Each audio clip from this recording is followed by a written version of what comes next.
Lots of zombies, lots of blood, lots of missing limbs, and lots of just overall brutality. That's a pretty fair summary of Dying Light's open world carnage, which pits you against hordes of zombies as you mercilessly fight to survive, with the power of next gen platforms making each delicious kill even more satisfying. Back in 2015, this all proved to be too much for the German government though, and they rushed to get the game pulled from stores. They did this by slapping it on the Index A register, which makes selling the game openly or even advertising it illegal. Naturally, this pretty much kills games' chances of success in this region, forcing them to be sold under counters and without any marketing. Rather than censoring the game, the publishers decided to not release the title in Germany at all. This is a rather strange decision, as over in Japan, things went a bit differently. You see, Japan actually rivals Germany when it comes to strict video game regulations, but unlike the situation in Germany, Dying Light was released in Japan with a Z rating, which is the highest rating possible. However, despite the Z rating, the game was heavily censored.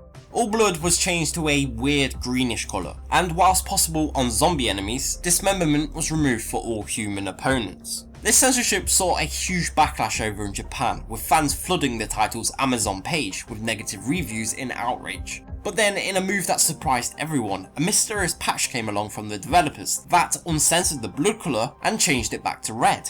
This update was made to all versions of the game, as well as being included by default in the later Enhanced Edition, which is bundled with the expansion pack and all other DLC. This change only affects the blood colour though. Human dismemberment was still censored, with this being something that is very commonly censored out of games over in Japan. Also, there is at least one very unusual instance where the blood is still green. Take a look at this scene from early on in the game, which shows one of the human characters with a wound to their arm. In the original Japanese version, this moment was completely covered in that disgusting green stuff. In the updated Japanese version, on the other hand, the blood surrounding the character, such as that seen along the side of the bath, is red, yet the damage to their arm is still green. Perhaps it's due to it being an open wound on a human character, rather than just blood, or maybe it was a mistake that somehow slipped by unnoticed. Either way, it really is strange that this was less censored.